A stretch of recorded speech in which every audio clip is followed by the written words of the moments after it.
Gamers, BJ from Board Game Gumbo here, back with another episode of Gumbo Live. That's right, episode 46. We somehow made it to season 3. And Gumbo Live, the #1 Facebook Live talk show dedicated to board gaming. Hey guys, we're the #1 show because we're still the only Facebook Live talk show dedicated to board gaming. But you know what? We're going to hold on to that manual as long as we can. Our special guests tonight, Jesse and Melissa and Travis. You know them from Board Games. We're going to be getting to them in a second.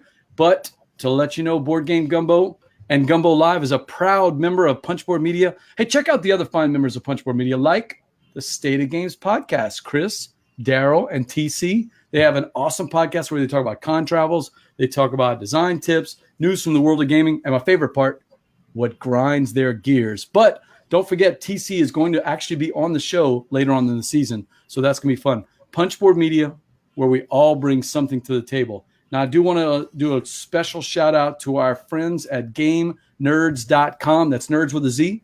Game Nerds have been providing the best prices, friendly service, and super speedy delivery since 2005, right there from their home in Plano, Texas, guys, right across the border.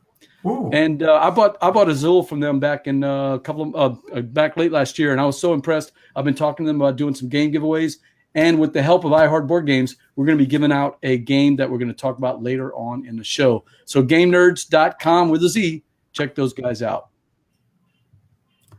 All right, hit us up on social media, Twitter at Board Game Gumbo, or on Facebook at facebook.com/Board Game Gumbo. And we will be looking for your questions on the chat. But let's get to our guests. Jesse, Melissa, Travis from Board Games. Welcome to the show. Thank you for having us. Thanks for the gumbo. Hey, so yeah, hopefully you guys enjoyed the gumbo in the green room. That was a special mix. Like, hey, so we literally just did. They really were just having gumbo. I really was just eating gumbo. I was not invited. I got here late. So give us the elevator pitch. What is Board Games? And also, how did you guys get into board gaming? Board Games is typically a live stream, but we also have YouTube content where we post our live plays, and we also do some other stuff that we try to do things that other people aren't doing quite so, more opinionated board game speaking, and hopefully, eventually, we can do some use some of our film talents and actually get some really nice looking board game content out there. I saw Travis's Ameritrash or Ameritreasure. Yes, we're hoping that catches on. Yeah, it was very subtle performance from myself. I tend to be very soft spoken. Right, Travis. Hey, so I have not liked any of the names that correspond. I've always used Ameritrash. I've tried Amerithrash. I've tried everything. Ameritreasure. That's a kick. I keep getting that feedback. I didn't realize that was going to be the nugget from the piece. The moment you said it, I said, ooh, I like that. Hey, so I discovered you guys. Well, actually, we've gone to Dice Tower Con together. You've come over to our Southern Board Game Fest. But I discovered you guys from an awesome little 30-minute movie with a really funny guy named Ronald Coates in it. Yeah, never heard of him. Never heard of him, but don't know him. So Must Love Board Games, and if anybody hasn't checked it out, it can be found, Travis, right on your site at YouTube. It can be found on my website, which is hedgespictures.com. Hedges like trim the hedges, pictures like take pictures.com. Or on YouTube, just search for Must Love Board Games. Mm-hmm. And that was shot, that game store looks familiar. I think I've been in that place before. Is that the one? That's Rocket's Hideout in Baton Rouge. In Baton Rouge, Rockets. Okay, yeah. So I've actually been to that game store just to check that out. So how long did that take, the process? That was about a month of shooting, and I would say about a month of editing. Really, that was about a 3 to 4 month turnaround from not having a script to, hey, everybody, let's watch a movie. It was about 4 months. Yeah. And you had an open casting call. People could actually come and sit inside, I saw, and pretend to be board gamers or actually play games while you're doing it, right? We did. Our principal cast, of course, we cast. There was a guy, I think his name was Ronald or Ronnie or something. I don't remember. Something like that. But yeah, no one knows for sure. We encouraged our background extras. Yeah. No, I'm sure that guy doesn't exist. But yeah, we did have an open call for people who wanted to be in the background of the game store. We're like, it's going to be one of the easiest calls for extras ever. Just sit in the background of a game store and play games all night. Yeah. We've got some light snacks for you. just sit and do your thing. It was a pretty good time. And Jesse, you were the director of that, right?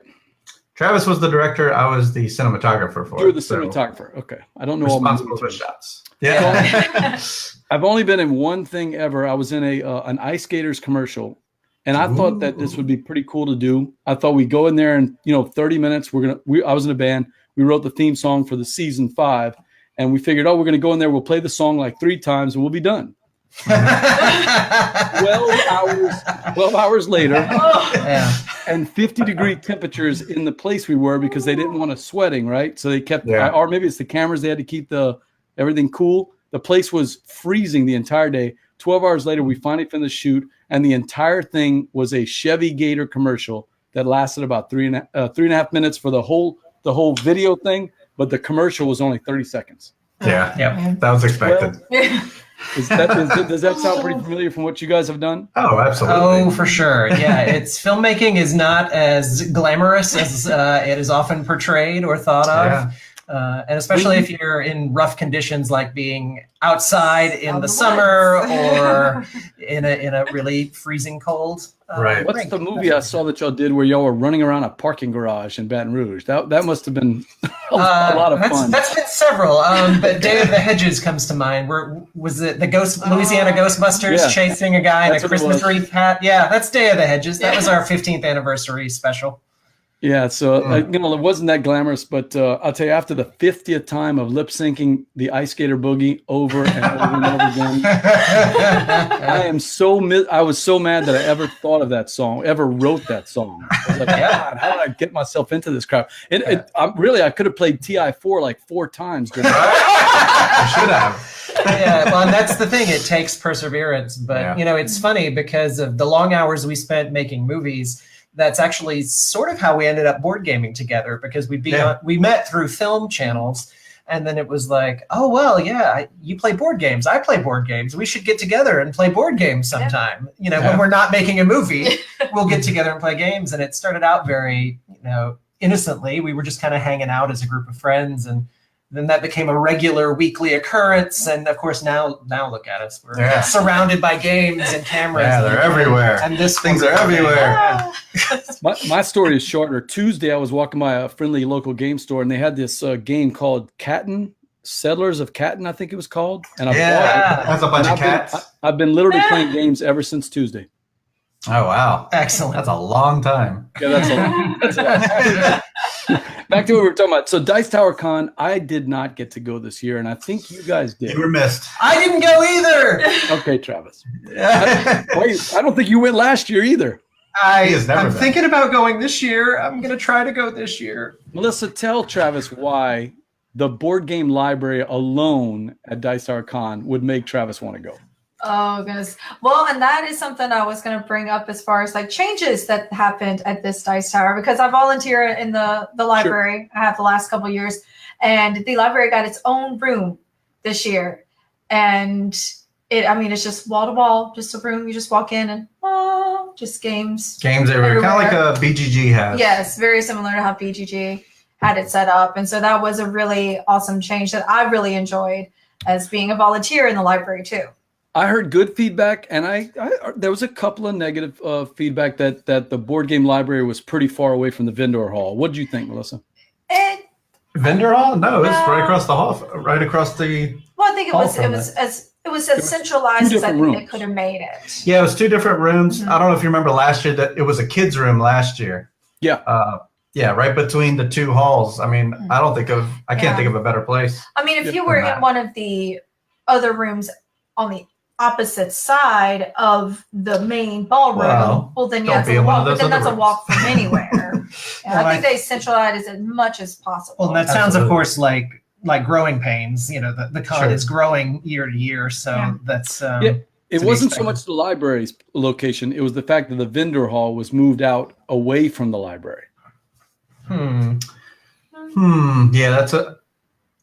it was in the Caribbean room. I don't know if you remember where that one was. It's right when you walk through the front doors. That's the main Caribbean room. Which actually the library was closest to that, I would think. I mean, it was pretty centralized. Almost around the corner from that last spot. We were in the exact same room with the vendor hall. Remember, the library and the vendor were next to each other in the same room. So I had no opinion. It sounds to me like it worked out great. Yeah, that whole room that we were in last year, that's all just gaming area. So you basically had 2 giant gaming rooms? No, just one big gaming room. The other one was the vendor hall. Okay. So the place where we had the baseball highlights 2045 tournament, that was that other gaming room. The one that was at the vendor hall. Right. Yeah. And what was the kids' room? When did the kids' room become? That was in one of it was Boca. The new kids' room was moved off to the side. Over to one. I could see the kids getting upset, but as far as the library, I think the library is fine. Yeah. So, Melissa, you're going to volunteer again next year, you think? I will. I like volunteering. I might. I've kind of done it both ways. I've done the extremely early morning volunteering hours, and then this year I did night owl hours. So I've kind of seen both sides of the spectrum. So I definitely want to volunteer again next year. It's just a matter of when and where they put me. Well, this show is all about the spice. BJ from Board Game Gumbo here, and we've got iHeart Games, the trio. We've got Travis and Melissa and Jesse. And I want to hear about your spicy games of 2018. Hey, it could be anything that you guys have really played, something that you really liked. Who wants to go first? Who's got a good game to talk about? So it's not necessarily games that came out in 2018, is it? No, just something you played this year. What's a spicy game you played that you recommend? I did that wrong then. I think a spicy game for this year would be Nyctophobia. Okay. I think a lot of people are talking about it. And it's an interesting game because there's definitely nothing else like it on the market right now. The story behind how the game came about is a fantastic story. And our play of it was very interesting. I'm curious to play it again because it felt very, as one of the people who can't see, it was very challenging. I was the person who could see. Yeah, and I feel that was almost OP because I want to test it again to see the balance, and I want to try being the person who can see. But it's interesting. I'm thinking about that game, and I'm like, well, what could be different? Well, what could I try different? Yeah. So that's spicy for me right now. I've actually played both as the person, the person that's blind, and the person that's the hunter, I guess it was called. And isn't the vampire is the one? For us, we have the vampire one that was the Target exclusive. Okay, no, we played the other one that has the more dark axe guy. Yeah, axe. That's what we were. I was the axe hunter. That's right. So I played both. Travis, they will tell you. Jesse will tell you. Hopefully, he told you because he was supposed to read that little section. Yeah, there are a number of things Jesse didn't tell us when he started. But fortunately, the designer came into the stream and was like, excuse me, sir, you're actually, did you give them the hint? Oh, no, I didn't do that. Oh, yeah. Well, did you give them the rocks to start with? Oh, no, we didn't do that. The rocks are the best part. I would agree with you. The designer agrees with you. There seems to be a consensus. Well, when I was the hunter, everyone had a rock, right? And they finally got to the car. And I always, just as the designer said, I always asked them, now, do you want to throw your rock? And I asked them that consistently so that they wouldn't know. We are supposed to promote good play, and we're supposed to help them since they're blind and they can't go through it. But on the very last play, Danielle from the Draft Mechanic podcast was inside the car, and Ed, who also, by the way, is a director from Canada, Ed was playing with us. And Ed was right outside the car. And, without a trace of irony, I said, now, do you want to throw your rock? And Daniel said, you've been asking that all game. You know what? I am going to throw my rock. Face slam. Oh, no. Nice. That game has those cinematic moments to me that you don't for sure. But here's my one sentence review. A game that I absolutely enjoyed playing, and I was glad that Alex Goldsmith bought and not me. Oh. And why is that? Fair. It was a one sentence review. That's all you're getting. Oh, wow. That's all, Jesse, you got to figure it out from there. That's all. That's all. You don't want to support it? I definitely want to play it a few more times to get to before I form my real opinion. But it's rare that I don't have a strong opinion after one play. So that's technically we played twice. We did, but I was in the same setting, different day, different and it was streamed live on YouTube or on Twitch, and then moved to YouTube. Yeah, you can watch our plays on YouTube. I have watched many of your plays. I haven't seen Nyctophobia yet, so I got to check out Nyctophobia. I'm telling you, both of our games were cinematic. Alex Goldsmith was playing this. He dropped the hunter character and he became this Shoggoth overlord, and he would literally whisper crap in our ears the whole time. It was really nice. It was a little awkward. You couldn't quite walk around here. It's really hard to get around in this space. Oh, that is true. Yeah, and you guys are doing it live. No, he was literally a very creepy guy in our ears. But I just kept saying to myself, "It's like, okay, when would I bring this out again?" That's the only thing I couldn't figure out. Halloween. Yeah. Yeah. Absolutely. That's the plan. Yeah. All right. So that was Travis's. Is that right? That was mine. Yeah. Okay. I wanted to claim that one before anyone else did. Oh, I made a list of 5 and put them in specific order. All right. Give me so Jesse, let's go with the original plan. Give me a 2018 game that you got. 2018 game coming in at number 5. Ganshan's Clever. Oh, okay, good. On my list too. And that's because I've sunk so many hours into the app. I've even came up with our own physical version since we didn't have the German version. Okay. And I've gotten to be pretty good at it, but it started to suffer from seeing the cap, I guess. And Who's your buddy? Look at that screen. There right it is. Look at that. Harvest Dice. Oh, that's the wrong one. Hold on. I don't know who my buddy is. Wrong ingredient. There it is. There you go. The You have the right French version right there. The Harvest Dice brought to you by our friends at Gray Fox Games. Harvest Dice. Right. That's right. I have to call Shane later tonight. So Well, I saw dice there and I threw it up. No, how about that? How about Trey or Ganshan Clever or That's Right. Clever? I'm not. Stronghold Games is going to be putting this out, and Steven has been very coy. He has not said, at least to my knowledge. Maybe you guys with your inside information would know. what Anybody? name he's going to go with? Yeah, I do not know that. I think he'll go with Neon Red Fox. because I've always been told when you go to Disney World, you get the best scoop from the bus drivers, and when you want to know board games, you ask the librarian from Dice Tower Con. That's true. 'Cause What have they you have- heard? You should Tell us always everything. ask the I heard librarian. nothing. That's just good knowledge. Always ask the librarian. Right. Always, that's right, Travis. So it's a law librarian, a Dice Tower librarian, whichever one will go. So, Ganshan Clever. Tell me why you guys spicy. I've only played it like 12 times in the last 3 days. So, but I'll tell you why. That's why it's spicy. Why do you like it so much? I just like the challenge of it. I like how quick it plays. I'm talking about the app. We did play it physically, and that was still fun. It just the time takes a little longer in the physical version, but I still count it as a board game, even though it's on my app. And I like how it's connected to the world. So you see the world score at the same time. Everyone's talking about this on Facebook and everything like that. So much so that I felt like I had to make a video. Like I was up one morning at like 6 a.m. and I saw people talking about it. I was like, okay, I'm making a video about this. Is that your how to score 300 video, which I watched? Yeah. 334 is actually the cap. Someone had to correct me because I originally put 335, which isn't possible, apparently. Now, I have seen someone on the app score 426, but I'm like, okay, someone found a way to hack this, I guess. So I don't think that's possible. I'll tell you why I like it. It's been raining cats and dogs down here in Lafayette for 3 days. And so my wife has just we keep looking at each other all Labor Day holiday. And she goes, how about Ganshan Clever? Or she calls it that dice game. So we've been playing it over and over. And I beat her the first 3 times and she's beaten me. I mean, beating the tar out of me for the next, I don't even know how many times. Right. And the last game we played, she scored 336 and I scored 320. Which 336. Which in the physical version is really hard. Wait, and here's why: because we played 7 turns, not 6. Well, that'll get you there. Shenanigans.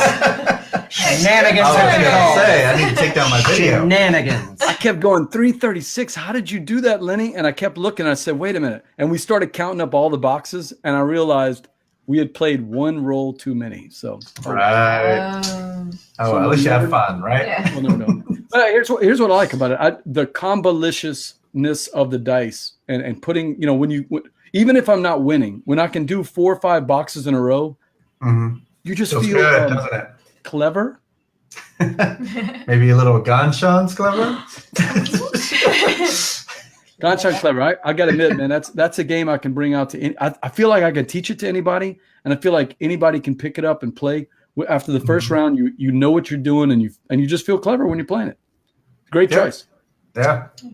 And it's a dice roller. Normally that would not be anywhere near my list, but actually I have 2 dice rollers on my list. It's crazy. Is it because you can sort of mitigate the luck with the +1s and the re-rolls and the picking off the boxes? It could be a timing thing, because I know where I have to go early on, which I explained in the video, but leaving those purple and orange rows there, I don't know. It's cool working with the numbers. I don't know why. It just feels good to do it, even though it's lack of theme completely, which is very unlike me to like a game like that. So Bradley and I talked to Bradley last night. He's one of the guys in the Gumbo crew. I don't know if you guys met him at the convention or not, but he loves dice rolls, and his favorite one is the one from Stronghold Games. La Granja, No Siesta. Right. I told him, I said, Bradley, here's why you're going to like it. This is No Siesta stripped of its theme, just down to the combos and the dice rolling. And he said he likes it for that, but he does still like having a theme, Right. But there's none in Ganshan. I mean, it's just strictly how much fun can you have taking the combos. Yeah. Let's not waste time with a theme. That was a good choice, and I approve of that. BJ from Board Game Gumbo. I am here with my friends from iHeart Board Games. I've got Travis, Melissa, and Jesse here. Who's next? Who's got a good spicy game? Oh, me. I'm next. Sure. All right. Well, I kind of made 2 different lists because I wasn't sure if it was games of 2018 or just games we played in 2018. So I have different options. Well, up there for me this year, and you had already mentioned it earlier. You actually said the name of it is Azul. Ah, okay. Yes, that was on my list. 2017, but close. Yeah, but we've been playing a lot this year. That's how I did my list, not yours. I really like all the components of it, the look of it, the playthrough. I've really enjoyed playing it this year. We played it on a stream multiple times. I like how it has both sides of the board where you can, design your own on the gray side or play on the other side. And I like the simplicity but complexity of leaving somebody with things in the center, but then hoping you get the right thing. It's okay, if I risk it, it might benefit me later. But you have to have a risk there at some point. So I've really enjoyed playing that one this year. And I know it's... Oh, sorry. No, I know a lot of people have enjoyed watching us play it too, or within our board gaming group, we've gotten a lot of people to play it within our group. Yeah.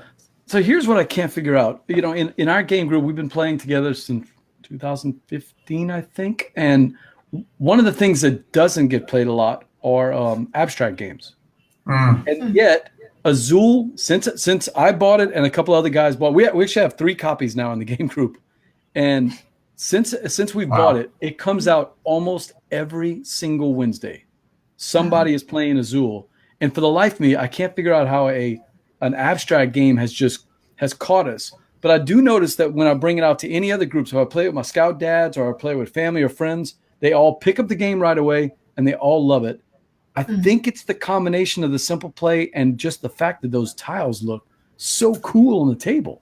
I think there's a Zen-like experience to doing it. There's just the way you lay them out in a circle and just sort of very quietly pick up your tiles. I think there is an almost meditative quality to that game that I do think is palatable for many different types of gamers. I think the game also doesn't punish you. Like some games do, there's always a penalty, but in Azul, you're responsible for everything that comes into your space. And so it never feels bad. Even when things fall on the floor, it never feels bad because it's well, I did that to myself. Right. Or they did it to me. Yeah. It's never the game did it to me. Yeah. The game's always innocent in that. So how mean do y'all get in Azul? Because it could be a pretty mean game if you play it. I have actually noticed that I've been more willing to take the first player -1. Just I used to be scared, I don't want the minus points. And then I started realizing, well, if I really want what's there, I'm just going to go and take it. So I'll take it to get something good. And I don't really, for me, it's not about what's going to hurt everybody else. It's what is going to be the most beneficial for my board. I'm not really thinking about, let me leave this because it's going to hurt them. It's well, no, I'm not going to leave that just to spite them because it's better for me. So, Yeah, I would agree. That's not I'm the fair. first person to hate draft something, but I don't really do it in Azul. I'm kind of the same philosophy. I'm like, well, what do I'm too busy worried about my own board it's like, to oh, look do I across the need- table and see how I can punish other people. Yeah. No, At least in I've seen some hate drafting in that thing, man. I mean, people really get. It's like when people tell me that, oh, you play Carcassonne. That's such a friendly game, and I'm going, wow, what game are you playing? 'Cause Carcassonne to me is a knife fight in the elevator, man. It's a really mean game, and Azul can get that way. But I think you're right, though, Jesse. The fact that it's not as punishing as a game like Carcassonne. I mean, you can work 6 or 7 or 8 turns in a row for Carcassonne, and then somebody just really mess you up, right? It doesn't feel like that in Azul. Yeah, you throw some things on the floor, and you just start over the next round. And perhaps you see it coming as it goes around the table. You see what's going to happen. See Everyone that sees big pile of red? yeah. There's like 6 red, and who's going to be the last person that has to take them all? Yeah. And it's everyone else's fault, not the game. So the game is innocent. Everyone likes it. So, Melissa, you mentioned the backside of the board. I've only played the backside of the board once. I enjoyed it, but I've never felt the need to play it. Am I missing out? I mean, I think I've played it maybe twice now. I think we played it once when we first just wanted to play it, and then we played it once again. But I think the other side with the basic just colors on the board is really good, especially for whenever you're trying to introduce other people into the game, to try to start them out on like, okay, you're going to design this on board and here you go, now do it. It's like, well, where do I put things? I think you need like to start people out to like, here's the grid, put it here. So I think if you just want a little extra challenge, the gray side is good for challenging yourself to try to design your own, but the other side is just as good. Yeah, it's not for everyone, but for someone looking for a deeper experience in Azul, that's a good thing to try. I mean, it's nice that they included it. They didn't have to. So, Travis and Jesse, have y'all noticed any differences in the gameplay with 2, 3, or 4 players? It's pretty minor. I think it plays well at every number. I haven't had any complaints. I've played it at every player count. So Yeah, I mean, I think I've played it at 3 and 4. right. But I didn't notice much of a difference. Maybe a length of time difference, but that's just for however many tiles are going to be put out each time or what people are taking. Yeah. And even then, it Time moves might pretty at a change. consistent pace. Yeah, I mean, there's a reason it's Game of the Year, and it was played a lot at Dice Tower Con. Yeah. It has replaced Ingenious for me as my favorite abstract. It's my favorite abstract that I own in my collection, and I think that's the other key is that 2, 3, or 4 doesn't seem to matter. It's the length of time is very, very negligible, and the pace of the play is about the same. Man, I'm telling you, I find it plays well at 2, 3, and 4. And I think that's why to be Game of the Year, you got to have good instructions, and it's got a great rule set. It's got a great rule book. You got to look cool on the table to win, to convince the German jury. It's got to look cool on the table, and it does that, and it plays well at any player count. Yeah. And they seem to like games that have a little bit of player interaction, and it's got just enough to where it's not too mean, right? Yeah. It feels like a solitaire, but really is not. Yeah. I even though my wife likes Sagrada a lot better, we're still playing Sagrada. Azul's the better game to me. No? I like Sagrada better. Oh, not for me. there's no that's- contest in my wife's eyes. She likes Sagrada much better. I just love Sagrada. The colors in it are so rich. I find it's a little more varied game to game. Why do those that's games fair. get compared in pairs? I don't know, because I feel like Sagrada has too many things going on. I think it should be reduced somehow. See, and that's what I like about it, is that there is a lot going on. No. And each game is different because you've got those goals and the tools that are all different. So to me, each game of Azul feels like solitaire. It feels like I'm doing the same basic thing, but it's not. I mean, my personal take would be Sagrada. Like, I own Sagrada, but I don't own Azul because everybody else has it. I don't need to. True. That part's true. It's just funny how pairs of games get compared. The Great Western Trail and Terraforming Mars, they're almost like blood brothers, where everybody compares them. And then Sagrada and Azul, it's the great debate. Yeah. I've definitely heard that one. I hadn't heard the Terraforming Mars thing. No, I hadn't heard that either. It could be because they were released at the same time or And something I would like side that. with Terraforming Mars over. I really like Terraforming Mars. I haven't played the other, but now I want to. Great Western Trail would have been higher for me, but as I played that more, it started to fall off because I found out, oh, if you don't go Cowboys, you're probably gonna lose. Yeah, and I'm convinced that he added the other two characters for a reason. So I always come out second or third playing the other ones. Right, and they just don't work as well as the Cowboys do. No, I think it's me. I'm convinced it's me. It's not the game. Oh, it's me. It's not your fault. It's not your fault. There's got to be a reason he has the other two characters in there because the Cowboy strategy always seems to win. Yeah. Oh, it's I frustrating. don't know. Maybe it's just his way of saying how great Cowboys are, and he's a huge Cowboy fan. He apparently is. So that is Sagrada and Azul, a good comparison on those two. All right, who's next? That's Nyctophobia, Ganshan, Clever, and Azul. You're hitting all the marks here. These are good. Yeah. I'm gonna go with Decrypto Well, Yeah, that's on my list. That's my number two. because DJ from Board Game Gumbo, we're talking with the gang from iHeart Board Games, and Travis is throwing out a game I have not played but very interested in, Decrypto. Tell us about it. Decrypto. Wow, an elevator pitch for it. I have not played. Yeah, Oh, it's because you can play it with as few as 4. Is it? Because you can't have less than That's 4. Um, Can you do it Yeah. with 2? No.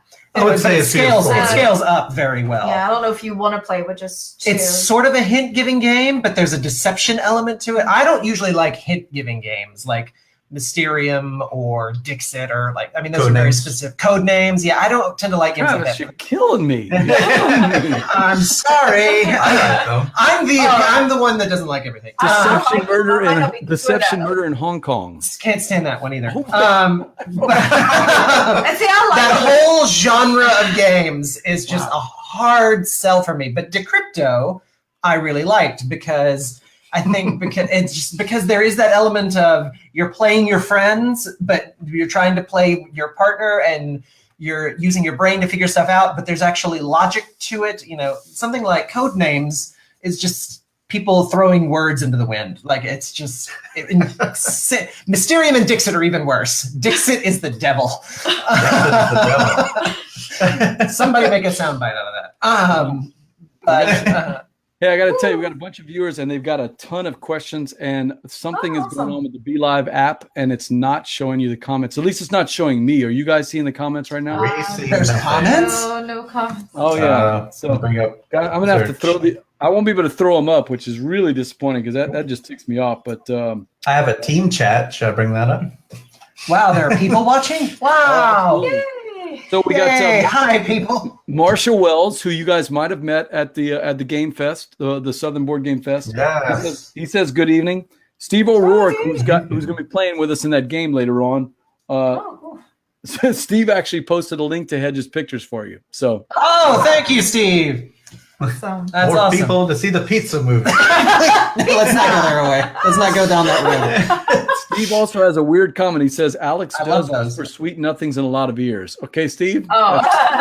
That's about all we need to know on that one. So that's I've met Alex. That sounds about right. Alex Yeah. Horseman, the Dukes of Dice.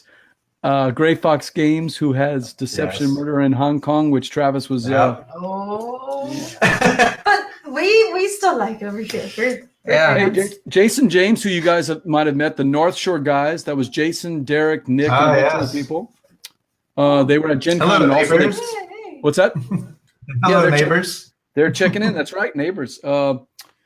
And Dave Dugas, I don't know what he's saying here. The theme is the platter, and he's not man enough to play on the gray side. So the theme for whatever. I think that's Azul. Azul, yeah, the gray Yeah, it sounds like side. a Grace Azul. Azul. Yeah, but he's talking about the platter in. Oh, Ganshan right, Clever. right. Yeah. Oh, And Harvest Dice, right? they harvest eyes.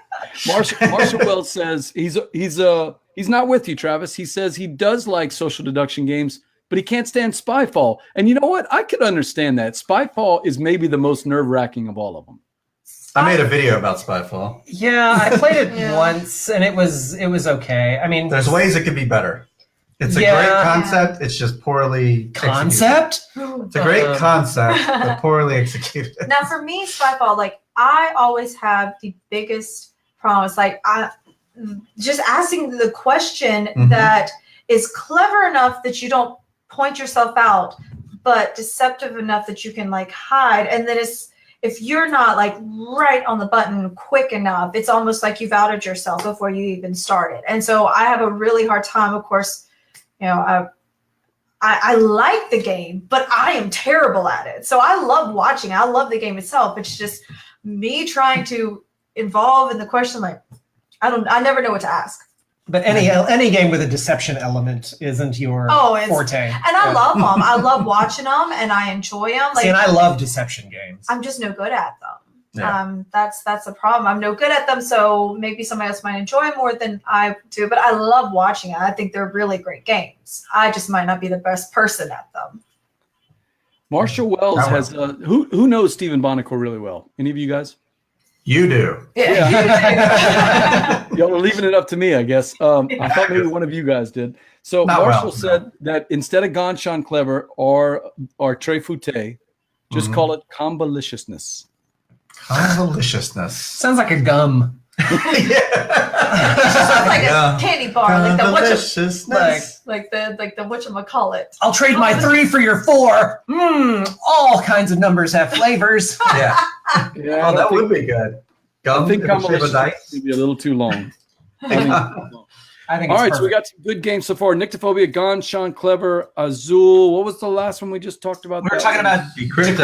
So, Yeah. Anything else you want to tell us about Decrypt? It plays up to 4, you said, or 6? It No, said it plays 4 or more. Yeah, it goes pretty high. I I wanna mean, say your 4 to team 8. your I team actually can be don't as much really as you know. want Yeah. it to be, can't it? Right. yeah, because you play in teams, and essentially you have these secret words that the other team It's trying to cannot see. guess. Yeah. And they're trying to guess what the code is. There's like this little decrypted code. Like Remember 201. Word Slam? Yeah. Like there's like a little code. And so the teams are trying to guess that code based on the words that are given as clues. But you work in teams. So you're working like with your team, but then also like against the other team. It's a gamer's word slam. And I played Word Slam with a hilarious group of people from Baton Rouge. Yeah, I know. I heard about that. Well, it's actually, when we were playing, Alex and Sean from the Dukes of Dice walked by and were watching us play. And I kept telling them, you guys need to jump in. They didn't realize how much fun it was until they played later. I think they had also played like for 2 hours. And they're like, okay, we're done with Word Slam. So Right. that is a pretty good game. All right, that's Yeah, we pretty still good. play that one. Crypto. I have not played it, but I'm telling you, that's one that to me is building up steam. It had kind of a quiet debut, but people are talking about it more and more each week. So Yeah, worth your time. I'd check it out. Yeah. So Decrypto, it's number 38, but with a bullet. It's moving up the charts quickly. All right, who's got the next one? Oh, cool. 38. Spicy. All right. A lot of mine have already been kind of taken. Okay. I know that this is not a 2018 game, but it's my game of Dice Tower Con 2018. Okay. Raptor. Yeah. It was They my just had- Raptor? Raptor. Mhm. You're talking about the Bruno Cathala dinosaurs Yeah. versus it's a 2-player game, right? Yeah, it was 2-player game. 2015, but I think they just had a reprint of it or something like Yeah. that. So that's why it was. They had it was to at find the time. DNA of it in a They did. mosquito Yeah. and clone it, Right.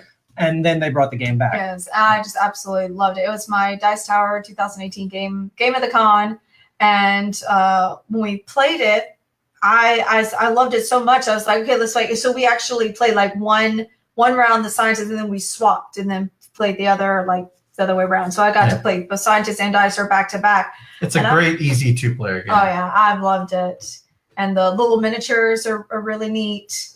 And just the setup of it is very simple, but it's a really neat game.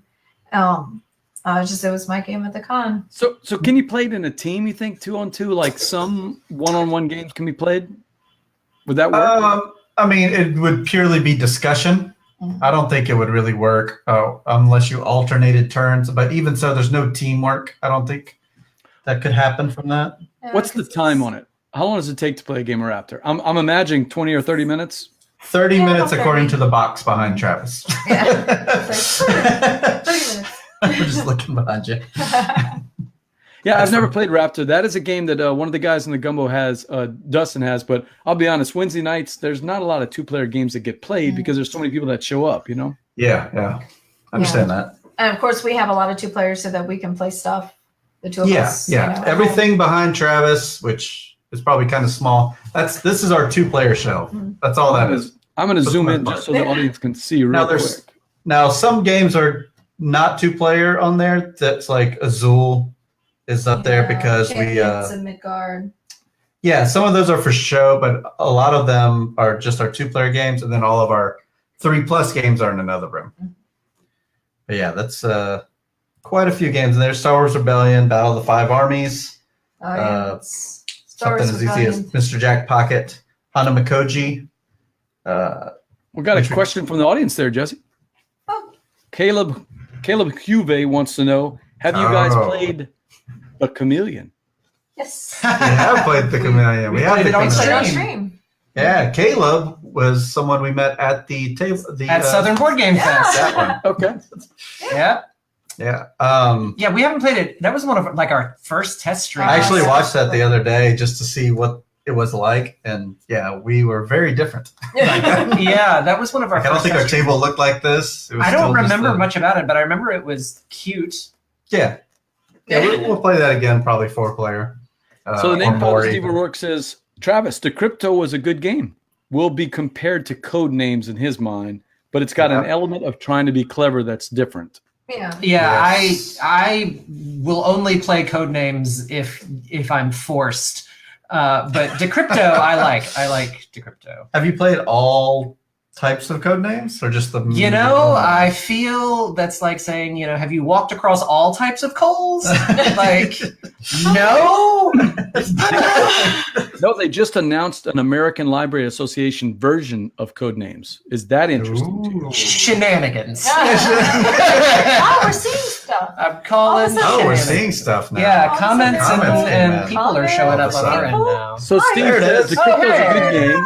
Yeah, look We how see professional Steve's this is. comment. It's working now. Yay, it's Will be working. compared. Yeah, the server burp was terrible over here. Will be compared to code names, but as an element of trying to be clever, so your clues help your team, but remain obscure to the other team, as if they're listening in. Well, this sounds sort of like what's that game I played at PAX South 2017 with the submarines on each side? Sonar? Sonar. Or, Captain Sonar. Oh, Captain Sonar. Sonar, yeah. Mhm. Yeah, that sounds Yeah. kind of like Captain Sonar. Is that an accurate description? I mean, It's a word game, based. Yeah. It's also got the cool thing with the red blue glasses thing. Completely that's unnecessary. but it's amazing because it makes you feel like a kid again. Right? Because you're just like, oh look, words appear. It's amazing. Oh, yeah. Okay, now I can't see this, but Jason claims that he can see the McDonald's Happy Meal game on your shelf back there. That is not true. I think he's pulling my leg. McDonald's Happy Meal game. Is there such a thing? Oh. What? There he is. No. Jason's doing a callback to an episode of Alex Goldsmith played the Envie game with us and stumped everybody because his choice was the McDonald's Happy Meal game, which apparently exists. It's an actual game from Hasbro. With my game, I wasn't aiming to stump anyone. Justin Owen says, hey, and he is watching. Do you guys know Justin? Hey, Justin, he's a local friend of mine. Yeah. Hi, Justin. He says, hey, he's watching. So I apologize again to the crowd. The comments are just not coming through like they should. Bradley Billingsley said, hey, I played Raptor with Dustin Boatman. I enjoyed it, but he doesn't play a lot of 2-player games. They're just infrequent and they're hard to get to the table. I mean, that's the problem, I think, with 2-player only games, right? Yeah. I would agree. Yeah. I don't have much to add to that. Yeah, no, I think that's apt. Just like, you nailed it. Yeah, pretty much. That's my one-sentence review from Bradley Billingsley. So, hey, we're going to be doing a game giveaway this month, and you guys are going to help me out. Isn't that right, Jesse? That's right. That's right. Yay. It's sponsored by our friends over at GameNerds.com. GameNerds.com, right out of Plano, Texas. They've been supplying great service, cheap prices on games, and cheap shipping, especially if you live around there. It's only $5 to go from Texas to Louisiana for all your games. Free if you go over $75. It's where I got my copy of Azul when you couldn't find one anywhere in the world, and somehow they had a copy. Hey, they're going to be doing a sponsorship for us to give away a game this month, and it's actually a twofer. It's not one, but two. Century Spice Roads and Century Eastern Wonders. They'll send both of them to anyone in the continental U.S. only, but they'll send it to you for free. All you got to do, it's easy to enter. Jesse, tell them how they can win. You can subscribe on YouTube to Board Game Gumbo and subscribe to iHeart Board Games on YouTube. And that's right. How do they find iHeart Board Games on YouTube? What's the best way to find it? Currently, the best way, you can search it, iHeart Board Games or Heart Board Games. either of those work on YouTube. Or actually, I went ahead and made a tinyurl.com/heartboardgames, which also brings you right to it. Neat. And that is from our sponsors over there on Game Nerds. That is Century Eastern Wonders and Century Spice Roads. We'll be giving it out. We're going to actually be doing the giveaway on 14 days from today. That'll be September 18th with Jeremy Howard. Jambalaya plays games. You may have seen him on all the Facebook stuff. He does a lot of Facebook Live stuff. So we'll be doing that. So Marshall wanted to know if you guys have played any of these. His top games: Altiplano, Clans of Caledonia, Ex Libris, or Dinosaur Island. I think you guys have played some of those, right? 3 out of 4 for me. I've played 2 out of those 4. I did not play Ex Libris. Yeah. We played Altiplano on stream. Altiplano. Play Orleans instead. That's all I got to say. It's too long. I don't know why it's too long, but it really is. Maybe at a 2-player game, I would like to try that. Maybe 2 or 3. But we played it at 4 and we played it at 5, and both of those are very long. The stream itself, I think the YouTube video came out to be 3.5 hours. Wow. Yeah. Wow. You watched Titanic in that time. Right. Yeah. Yeah, I It's a bit played long. Clans, but only once. So Yes, I don't really played have Clans a once huge, off stream. Yeah, huge knowledge backing of. And that game got really swingy at the end, I thought. Mm-hmm. But maybe someone with more experience at that game than I could dispute that. And That's fine. have you guys played Dinosaur Island? I did. Yeah, we demoed it. Yeah, we demoed it. We didn't play a full game. So. I got to go through a whole game. I won. What'd you think of it? I wanted to like it a lot more than I did. Because of the theme. I mean, I was going to say the art, just the design of the game was great. The theme was great. I just found at the end of the day, it's been a while, but I seem to recall that the theme was almost irrelevant. It was really just sort of an economics-based game where it could, it could have been elves, instead of dinosaurs in Santa's workshop. right. I felt like I did a lot of work and never really had a lot to show for it. I would play it again, but I remember it, and it takes up so much table space. Yeah. I mean, that's a dinosaur of a game. It's just huge. Like an island of dinosaurs. Yeah. So I wanted to like that a lot more than I did, but I would give it another play. Yeah, Dinosaur Island, we actually purchased the house so that we can play the game because it takes that much. Yes. Like, I don't know that we'd even be able to fit it on our streaming table here because it was maybe just barely. Yeah. Well, you guys need to thank Steve ORourke because he just posted a link to your YouTube channel right in the comments, which I know you can't see. But Thank you. Thank you. We can't see the comments, but yes. these guys are actually killing it. Marshall said, hey, he's done it the right way. He hasn't played Orleans or Orleans. He has only played Altiplano, so he's playing him in the right order. I guess so. You're going to be really surprised. Bradley's played I don't think he's played Altiplano, but he says Bradley loves Orleans and he's got everything for it. But he said if he's going to play that style of game, Concordia does exactly what you need, and it's so much easier to play. But when do you put your hand on a bag? No head. Yeah, Bradley, he's got you on there. So Steve ORourke, who we lovingly call the Name Father, he said they need to change the name of Altiplano to Inferior Orleans. Yes, because people always make that comparison. Inferior Orleans. Yeah, those games always together. Yeah. Orleans doesn't have a little. I think Jason's a little worried about you, Travis, because he wants to know he's Many the people one are. who played Dinosaur Island with you. Was it him? No, of course not, Jason. No. It's funny you say that. I do remember the group of guys I played Dinosaur Island with at the Southern Board Game Fest. Was a great group.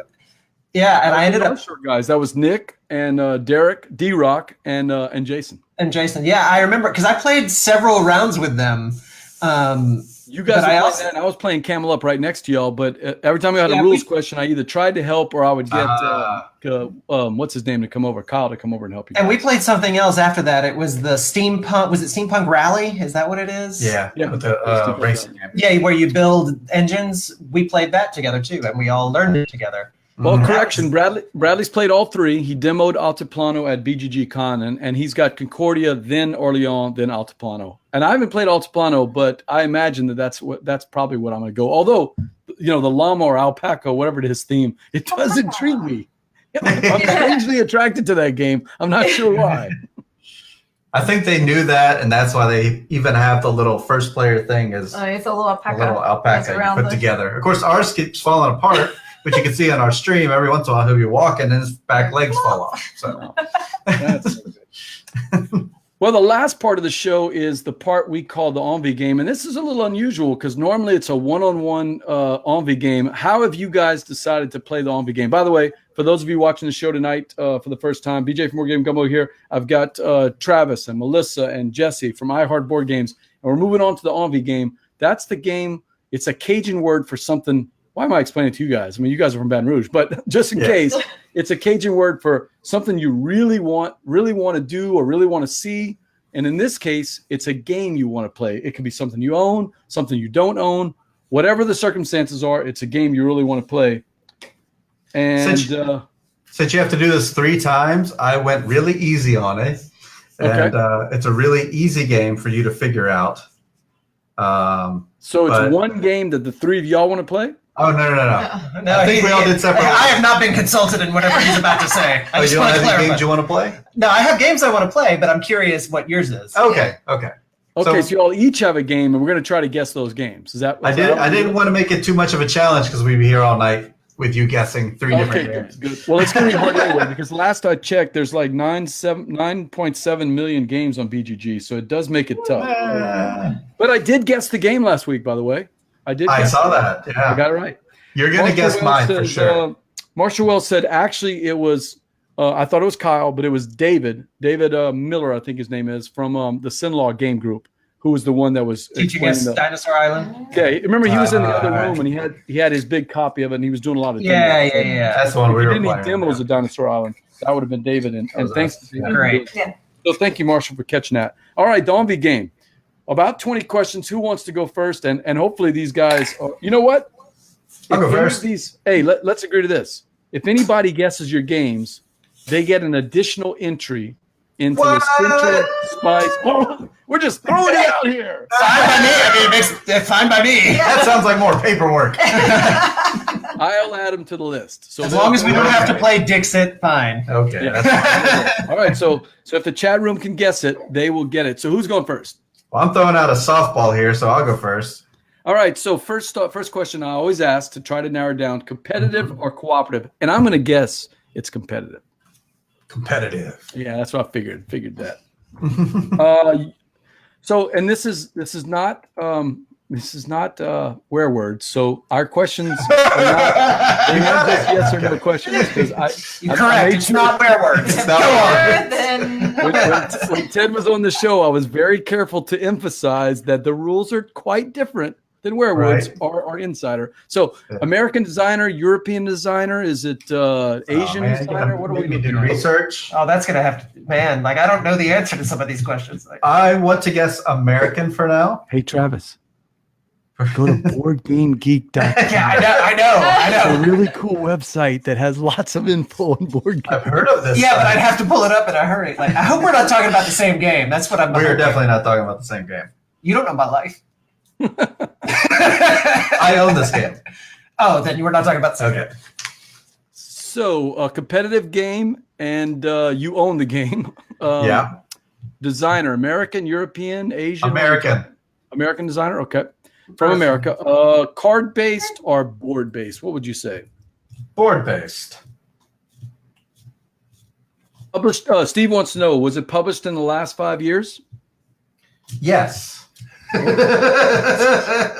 Would you say it's Ameritreasure? It is an Ameritreasure game. It is. Okay. Yeah. Ameritreasure. Boy, I love that word. I just love that word. So it is not it's not an abstract game. It's a thematic game. Came out in the last 5 years. All right, chat room. To recap, it's a competitive game from an American designer. It's board-based. It's an Ameritreasure, and it came out in the last 5 years. Does it have minis? Yes, it does. Ooh. All right, guys, that's a lot of hints there. Minis, yes. Remember, I said this is very easy. Oh, very easy one? Okay. Is it a space theme? Yes, it is. Imperial Assault? No, it's not. Not Imperial Assault. Let's see. So let's see. Steve O'Rourke says, "Oh, we're going to pin him down." Jason wants to know if it's Scythe. Oh yeah, you're definitely going to spin it down. No, it is not Scythe. Not in It's not Spain. Scythe. If you were subscribed to our YouTube page, you'd see that we've already played that game. Scythe. Yes, we played that. That was one of our streams. That's not the one. Yeah. So Steve wants to know if it's Rebellion, Star Wars Rebellion. No, it's not. We've played that a few times. Twice in a row. Twice in So a this is row. a game you Request. haven't played yet. You've never played, but you I want. have correct. That was my concept. Was here's a game I want to play. No, it could be a You game figure it you out. want to play, like Concordia. Like it's my second favorite game of all time, and I want to play it tomorrow. You know. Ah, gotcha. Nope, this one I have not played. Let's see. Somebody's gonna get it. Somebody's gonna get that free entry. I have no Ooh, idea well what it is. Well, then I think I'm changing. Can my I ask tactics. questions too? I didn't Yeah, know for that. entry. Hey, wait. If you guys don't know, jump in. Let's see if you can guess it before the chat room. That saves me an entry. Is it based on? Is it tied into a movie? It is not. Okay, Oh, so that so rules these out guys- all Star Wars games. Correct. Yeah, knock out the Star Wars game. Oh, Yeah, I think- So that But eliminates have Lord of we- the Rings. We Star play a lot of Wars. werewolves, so have we set it up entirely and not played it? I'm not gonna answer that. Yeah. It's You I got do answer, know. Jesse. You got answers. Yes. We have, so she knows what it is. Is it a fantasy flight game? It is. Is it TI4? It is not. Oh. That's all I'm giving you because I know what it is now. Okay. Okay, so Was it used in the end credits of Must Love Board Games? It is. Ah, there you go. So these guys are all wrong, but we got Clank in Space and Gloomhaven. Neither one of those were even there Nope. whenever the movie Nope. came out. I thought this was a softball. That's hard, man. Oh, really? Like, I mean, Wow. for me, like I'm not as in it, but I mean, it's no Metro X, but Is it? Is it a 4X game? Because that would be TI4. It is it is. a fantasy flight game that's kind of a 4X. That was in the credits of the movie. I remember. I mean, it's a blink and you miss Is it? I don't know. I think it's a 4X. Having not played it, it's hard to say. I thought y'all did play that though. Not in the categories as a 4X, but We I got thought All it right, might be. fantasy All the way flight to game table. with minis. I was gonna say people in the chat can be googling this. Just go to Fantasy Flight's catalog. Oh, I think Marshall Wells has it. Is it Forbidden Stars? It is. Very good. Marshall, You're welcome, Good job, Marshall. Congrats. Hope you All right. win. we got to write that down, man. Marshall Wells with the big win on I didn't even think of Forbidden Stars. Should have thought of that. Wow. Softball. Like I thought it was. I only got there because I know your collection really well. Wow. Yeah. No Steve O'Rourke. He guessed it was New Cosmic Encounter, but that's not it. So yep, Forbidden Star. As soon as I saw Marshall post, I was like, that's it. It's Forbidden Stars. That's it. That is All it. right. We've set that game up and we didn't play it. All right, Travis says he's next. All right, Travis. Let's see. I'll start out with my softball questions, the easy stuff that we got to knock out. You can search it. I might need you to search it. Yeah. It's is it? And I'll give you some time on that one. Is it competitive or cooperative? And I'm going to guess you like You can competitive. search if you want. It's both. It's think both I competitive got it. until it's cooperative until it becomes competitive. Correct. Okay. Oh, Bradley, that's a big hint, man, because we've played a bunch of those. Let's see. But that eliminates the one versus minis, like the Fury of Dracula type stuff, right? We're not talking one versus many. We could. It is a one versus many. Sometimes. Sometimes. Steve wants to know if it's code names.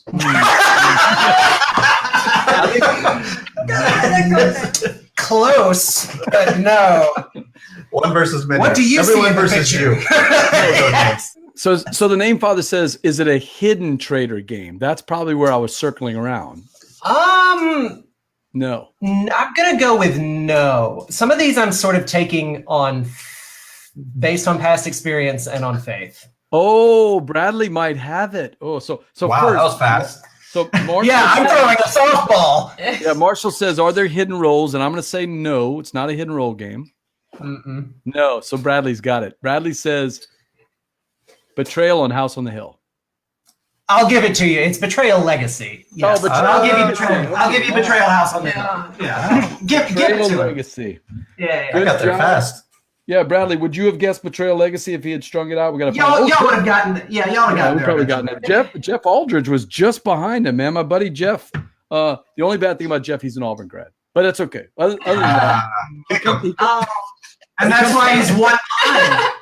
yeah, you guys need to come down when he comes. About once every 2 or 3 months, he's a traveling salesman and he circles around Lafayette. So for some reason, he conveniently schedules his trips to Lafayette when we're doing our brew and board game night. I don't know how that works. Oh, I don't blame him. It always seems that. All right, so Bradley gets that, which is good since he's part of the Gumbo. Yeah. I'm excited about Betrayal Legacy. I'm really curious to see how that plays out. Yeah. So before we get to Melissa's game, I'm not the biggest Betrayal fan because it just The rules are vague and cause people to ruin friendships. I agree. Betrayal is great, and I find a lot of people who are new to the hobby really take to that game very quickly. And it is great. We got the Widow's Walk expansion, and I find those scenarios, which you would think were more thought out and well tested, They're worse. They are worse. They're so much worse. I'm like in the process of taking them out of my game. Because so I played the regular game twice, and when somebody brought the Widow's Walk, I was like, finally, after 10 years, they're gonna these are all gonna be vetted. They're gonna the first one we played, and maybe it's just a bad one. The first one we played, we looked at each other like, really?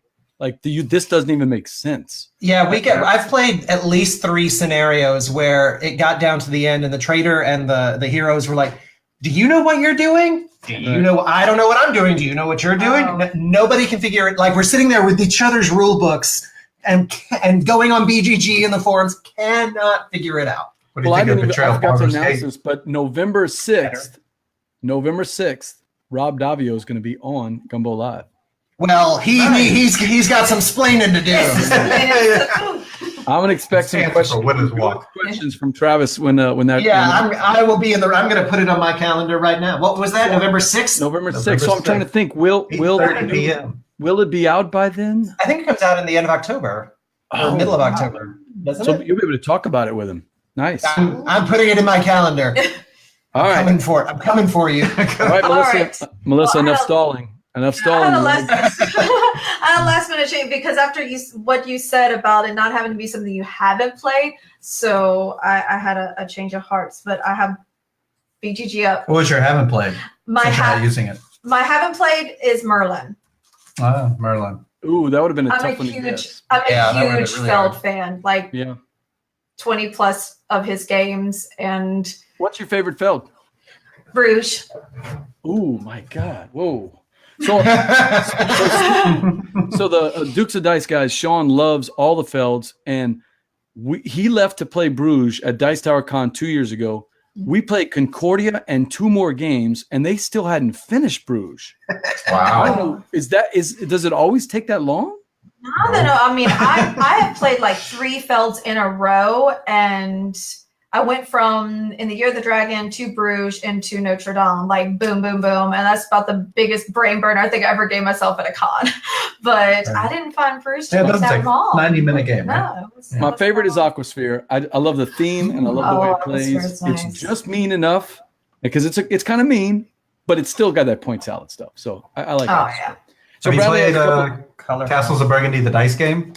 I have not. I love COB. Oh yeah, it's a roll and write. It's really good. You like it? So yeah, it's a roll and write. It's pretty cool. It's something we can play with people on stream because anybody can print out that piece of paper at home and just go by whatever dice rolls we have and see who gets the best score of all that. That'd be kind of cool. Yeah, I'll have to watch out for you guys doing that. So the problem is that Jesse always announces at the start of the stream, "We're not going to teach you how to play this game, though." Well, in that particular case, we do have to. Yeah. Good. Hey, so Bradley's got a couple things for you, Travis. His favorite Betrayal playthrough, he was a tree with an army of squirrels by the end of the game. That's why have I not found that scenario? Any game where he's an ancient tree with an army of squirrels to do his bidding, he approves of that game. So yeah, I'm curious, was that in the expansion or was that in the base game? Bradley, I remember I played with Bradley on that game, and I think it was the expansion. Wow. but I'm not positive. I was We'll gonna say let the- Bradley comment on it. So. The first expansion scenario we ever played, we all played it, and it was great. Right. But all the ones I played subsequently, Right. Yeah, hopefully he'll respond and let us know. So yeah, let us know. all right, so Melissa, it's not Merlin, thank God. That'd have been a tough one. Maybe the theme would have gotten it though. So is it competitive or cooperative? And I'm going to guess for you, competitive. Yes, this is competitive. And I'm going to guess that it's a European designer. Actually, no, this is not Euro. Not a That I know European of. designer. Okay. Is it an American designer? I would think so. Oh, I get to look? Yeah, I was gonna say I don't want to know. I want to be surprised. Yeah, that's an American Yeah. designer. It's an American designer? Okay. I can answer everything about this game now. You could have played with us, Jesse. I was gonna say I She want to took me out play. of it when she showed it to me. I want to try and win the games. Is it board-based or card-based? I'm going to guess it's board-based. Yes, Correct. board based. Love that. All right. I would not think it's an Ameritreasure. I would think it's more of a Euro. Ameritreasure. Is It's it? Ameritreasure. Yeah. Is it really? I don't think there's anything Euro about There's that. not a consensus. There's area. There's like movement. There's a Oh, mechanism of it. This area movement. Travis, you got it? is it tied into an intellectual property? It is. It is. Oh, it's an IP-based game. Okay. Wow, Melissa, I wouldn't have expected that. You said you're a Feld fan, and then you go right for the IP game. I think I know what it is. I bet I know. Have we played it on stream? No. Wait, no. No? Well, Yes. But well, not. You have it. Yeah. You. Oh. You have it. Well, then I no longer have a dog in this race. Hey, Bradley confirmed, Travis, it was one of the expansion haunts. All right, I'm going to have to look that up and Yeah. maybe try to trigger There needs to be a that. master Yeah. list. There does. There really does. All right, so Melissa, has it come out in the last 3 years? No. No? It's older than that? Wow. Yes. Okay. I'm going to say it's not a legacy game, right? No. Not a legacy game. Okay. Not a legacy game. All right, chat room. To recap, it's a competitive game. It's an American designer. It is board-based. And Jesse says it's Ameritreasure. Melissa says there's some other elements in there. Steve wants to know, is it Lord of the Rings based? No. No. So it is an IP. It's not a legacy game. Does it have miniatures? Yes. Oh, is it a long game? It can be. Yeah. It can be. I know what this is. Is it Star Wars? Jeff? No. Who's this? Yeah, Jeff Aldridge wants to know if it's Star Wars based. No. It is not. Justin wants to know if it's Ragnarok based. Nope. Nope. No. Not Star Wars. It is a movie property, and it can be long. It's an It's IP. Yeah. Oh, no. Sorry, it's an IP. It's an IP. Well, Which that should give you a hint. Well, That no. we Well, now interjected that. in technical terms, it wasn't. Okay, so Uh, Jason might be close because I'm starting to Yeah. think. Well, no, not based on No, this. it wasn't. Jason wants to know if it's a Gale Force 9 game. It is not. Oh, so it's not Star Trek Ascendancy then. Nope. No. Sorry, Jason. That's what he was going with. But I do really. Oh, like the Steve, way you they play stole it Free from me. I was entry on the about to line. say this. Is it based on a TV show? It is not. Oh, so it's not Battlestar Galactica. It was- I love that game, by the way. that. That was Steve's guess. Battlestar Galactica. And the chat room actually exploded because they liked that guess. I think everybody kind of thought it might have been that. So it's IP based. Yes, Yes. so we got to do that. Is it beyond 10 years? Yes. Yes. Played, I mean. No, I'm joking. I'm joking. Now I need to play it. That's for sure. Need to clarify one thing though. Okay. You asked if it's competitive or cooperative. I did. I'd say more competitive than cooperative. I'd say it's a little bit of both. I'd side on competitive, but I guess you could vary. If you in one. play- Yeah, you could. A very And that's Yeah. Gumbo Live, everybody. We'll see you guys later. It's By the way. sort of competitive and sort of cooperative. It's a bit of both. Yeah. A bit of both. Hey, chat room. I'm staring at you right now. That's some good info. You thought you had the softball. Oh, Well, Justin yeah, wants to know, is it based on Marvel, like the old school X-Men game? Not It based is on not. Marvel. No, it's not. Not I think based- this is a pretty hard game to guess, actually. I think it is. I think too. it's very hard. Yeah. I don't think she said it was a softball. Mine was. No, hey, No, we've gotten more harder as we go through. That's This is true. nice. yeah. I like it. Oh, you know what? So we haven't talked about the theme. All we know that it's IP based, right? Correct. Let's see. So Marshall Wells wants to know if it's a fantasy theme. Yes. Yes. Mhm. Steve O'Rourke wants to know if it's based on a book series. No. So that's not the IP, Steve. So it's fantasy themed. Is there a current TV show that's been made about the theme? Nope. Nope. But there was a recent movie. Ish. Loosely recent-ish movie. Also based. Let's get them in the ballpark. But the titles weren't the same. No, the titles are not the same, but get them in the ballpark. Okay. Yeah. A recent. Well, Sure. that can't be. It's not Firefly. Although the movie was a different name from the TV show. Is it Firefly? It is not. Does Firefly strike you as a big fantasy? No, not well. It's a Space Western. It's a space Chinese Western. But it's not. You're right. It's not a fantasy. I should have thought. Jason James wants to know if it's Shadows over Camelot. It is But- not. No. No, that wouldn't be it. That's too new. Mice and Mystics too new. You said over 10 years? Over 10 years, yes. Hey, Bradley, that's the big hint Should we- there, man. should Over we give the over year? 10 years. Yeah. Would y'all like to know the year? Would that help? Well, that Did would y'all help ballpark? greatly, I think. Yeah, let me think. So beyond 10 years, IP based. I would say this. This is a hint, sort of. The IP and the game have different names. When you're talking about the film, Yes. To be fair, I don't know the exact name of the game. oh, Marshall wants to know if it's okay. well, no, it's not based on a TV show. And Marshall says Buffy the Vampire Slayer. That wouldn't be it. No. Not that. Nope. Uh, This is a game we recently streamed for anyone familiar with iHeart Board Games Yes. on Twitch. We streamed it So they can just scroll through the About- YouTube video. 2 weeks ago, or less than 2 weeks ago. And if you're going to cheat and go to twitch.tv/heartboardgames, click follow while you're there. Subscribe, follow, all that fun stuff. That's right. Subscribe for a chance to win from our games from our Yeah. buddies from Game Nerds. Give us a little- GameNerds.com. Give us a little something for your With a cheating.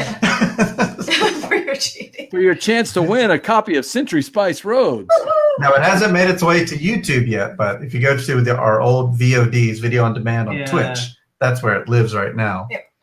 But it'll be on YouTube. It'll be on, I think this month goes up. They're still stuck on Shadows over Camelot. Come on, guys. It's not Shadows over Was Camelot. Okay? That is probably the closest. I mean, it's still way off, but It's still. It's way off, but it's close. Heather Jennings says it's Pillars of the Earth, and she's positive.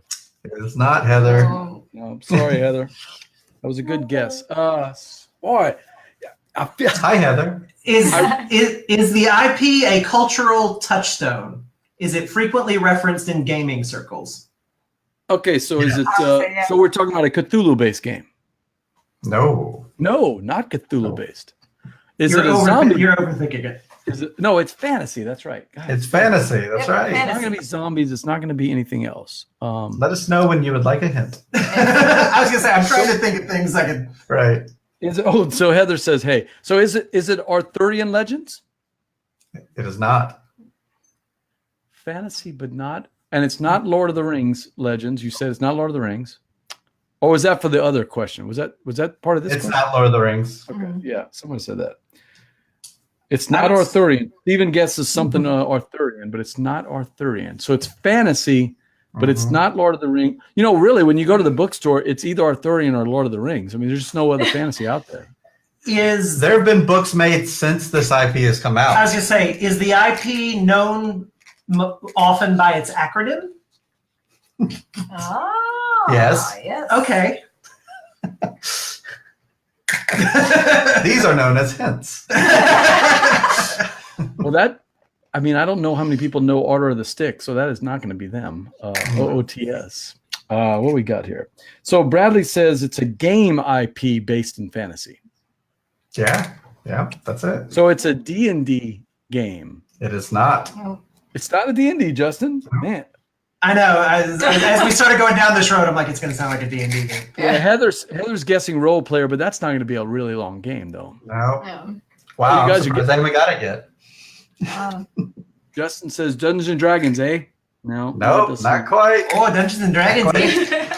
Eh? Eh? Justin Canadian? No, he's from down the street. So as you can tell, we're getting a lot of D&D guesses here. No, Justin should know this. What's the Oh, what's the wow. other- Hold on. I think Jeff is getting there. And so I know, Bradley's right? coming in. Is it Justin and I are familiar with this. Yes. Is it based on a movie by the guy that also did a movie called Moon?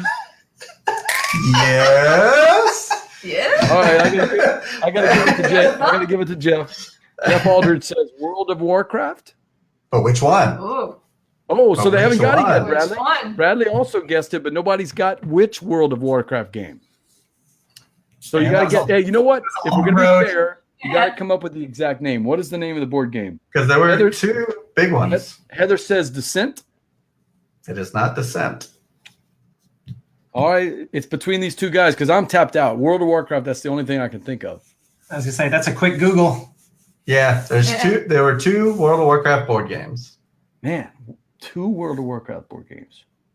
We're not counting the trading card game. Okay, yeah. We're gonna see who's got it. Man, I've never actually played it, so I don't know. I mean, I played the actual game. Never Yeah. played the board game version.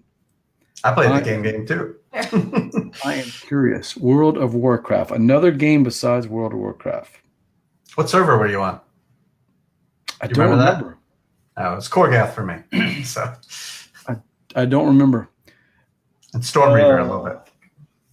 Leroy. Jesse says I don't know the name of the game, but I remember Jesse posting about it. Does that count? That counts. It should, yes. Bradley is No. tapped out. He said he didn't realize there are multiple versions of World of Warcraft. It's a Google. It's a Google. It's a Somebody Google. A Google and you win. Somebody Google. Bradley's exact comment was, "They made more than one World of Warcraft board game. Who financed this insanity?" They were fantasy flight games, I believe. Yep. Wow, you're stumping the chat because they've got. I don't have the knowledge. It's up for grabs. Never got into World of Warcraft. Somebody's just got to One Google was it, released guys. in 2005 and the other in 2008. Hey, chat room, Google.com. Because it took 3 years to finish one game. Right. Well, the one in Hey, do you guys have it handy so that when we do this, we can actually see if this is a real game or not? sure. That's in the other room. It's a tombstone box though, Yes, so it's it is. 24 by 12. Jason James wants to know: is it the World of Warcraft McDonald's expansion? You got it.